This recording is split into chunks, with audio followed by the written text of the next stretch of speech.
Actually, that's spot on. It is spot on.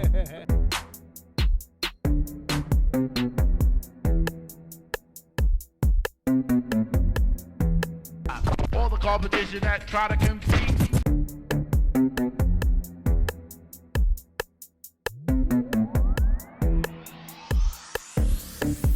Everything is spot on. Welcome to SOS Discussion. Today we'll be discussing if there's a cause of concern for COVID spike in the NFL. So today I'm gonna start with Tony and give me your opinion first. Well, obviously, when we look at the rise of this virus and this sickness, we hit on it back a couple months ago when we talked about the COVID's effect on the NFL, and it was me, John, and Sequoia, involved in that segment, and we said that we knew something like this would happen, and we knew that the NFL had no real answer for it. With it being football and with this being a full contact sport, if you aren't mitigating these guys when they're leaving the games or monitoring them, close up, are you really preventing the virus? Well, the NFL is going to do things, prior to players coming into the practice field or coming into the facility to make sure that these guys stay safe. But then there are still the days afterwards. I think the biggest thing is how did so many 49ers players contract the virus? And obviously it's as easy as saying one person passes to another, but to be up, what is it, 19 cases entirely for that entire franchise in general, that says a lot. But this is also something that we knew would be the case. Here's what I will say.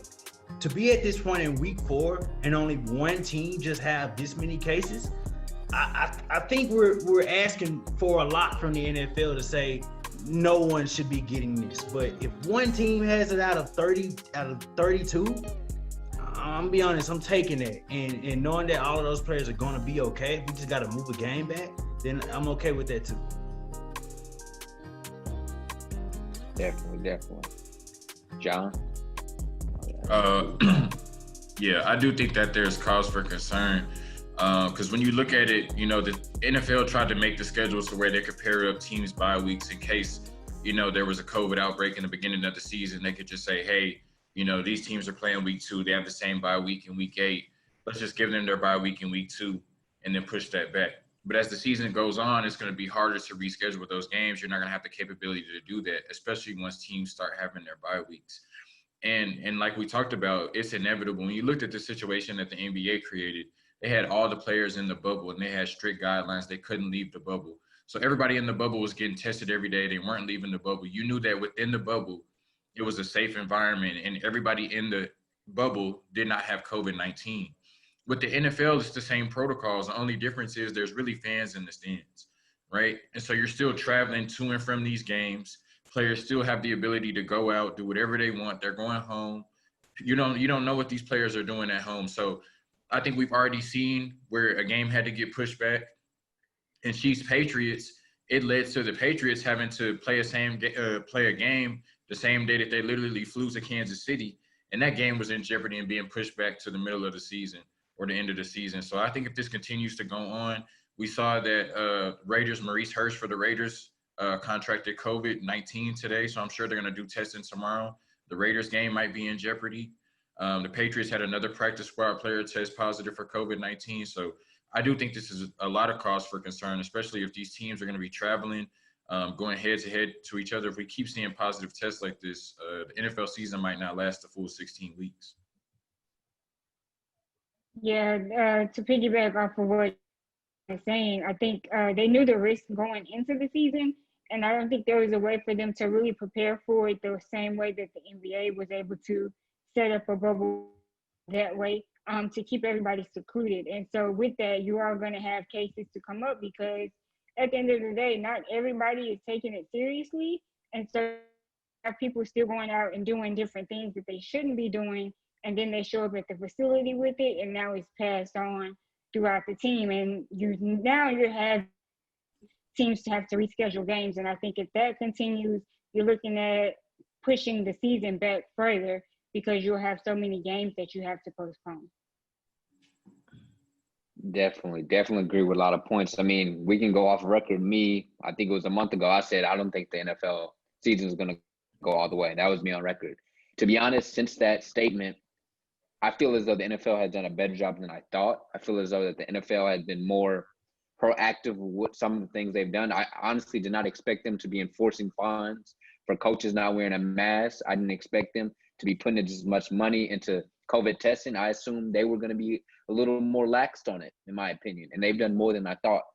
But yet, I still think my statement still stands, and I still think it has a great possibility of it happening just from the virus itself. I think we've seen the virus and we've seen what it's done, and it's been only week 4, and we see what's happened with different teams. We've seen postponements. We've seen a team not have their quarterback, and if that's happening, we're only one step away from that guy getting another guy, and boom. So I believe it's a great chance that we could have a great shakeup. I think, in my opinion, what's going to end up happening is that at least when we get to the playoffs, they have to do a bubble. I think you can do some type of a bubble or some type of not as much of a traveling thing. Maybe have everybody play at Cowboy Stadium, everybody play at MetLife, everybody play something like that. Be a little more proactive, because if this happens every single week, something has to be done or they're going to have to end it. And we've seen other places where with the MLB, they had their little stunt and then they got more of a lockdown, and then they were able to finish their season. They're about to finish their season. So hopefully, I said the statement wanting the NFL season to happen, and I still do. But I think there's still a little bit more work to be done. But I'm still somewhat proud of what the NFL organization has done here in the past. Any other statements on this issue? I think. Go ahead, John. Yeah. So what I was just gonna say is, at this point, like, at first when the Steelers and Titans game was postponed and then it was pushed back, it was just like, okay, just give them their bye. The game is pushed back. When you look at the Chiefs-Patriots game, now it's affecting the quality of the games, right? And so you have to look at it and say, like, this season has been altered by COVID-19 now, not just by protocol-wise, but on the field-wise. When you look at a team who went out and had to start Brian Hoyer and ultimately had to go to Jarrett Stidham, when you look at a Patriots defense that held Patrick Mahomes and that Chiefs offense to 19 points, if you take away that pick 6, and you say if you had Cam Newton on the field, that game looks completely different. So if we're going to continue to go on in the season and the quality of these games, the quality of the product on the field is altered because of COVID-19, then that's a huge cause for concern. And I think we saw that, like I said, I can't remember, I don't know if it's ever happened where a team had to get tested in the morning, fly to Kansas City, get a couple of hours of sleep, and then go out there and play an NFL football game for 60 minutes. So like I said, I think it's a huge cause for concern because now the product on the field is being altered. But I think NFL team, I think the NFL in general this was the option that was placed out at the start of the season, saying you can choose to opt out and not have to deal with things such as the coronavirus or the many different testing scenarios that the NFL will put you through.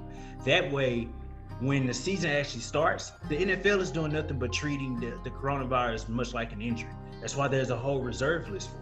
And so they're like, hey, we can't help that the game got altered or something like that, because you had ample time to come in with whatever roster that was set, whatever players that you needed, and those players had opportunities to be able to opt out when they were given the chance. So if they choose to stay and they don't want to leave, then if something happens where they catch COVID during the season, you have to be ready it's next man up at that point. That's why they extended the practice squad roster to 16 players, because if X amount of players on the actual roster do get infected, well, you can bring this many guys up. So I won't say I'm not taking away the cause for concern, but I will say that, again, the NFL will look at it and say, well, we don't have anything to do about the product on the field or the quarterback that you had to put out there or the fact that Brian Hoyer played poorly as he did yesterday.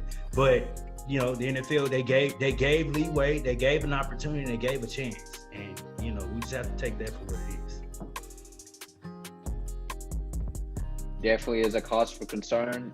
Either way you look at it, thank y'all so much for tuning in to SOS Discussion. Don't forget to hit the subscribe, like button, and give us your own comment in the comments so we can see y'all's perspective. Catch y'all next time. Thank you for tuning in.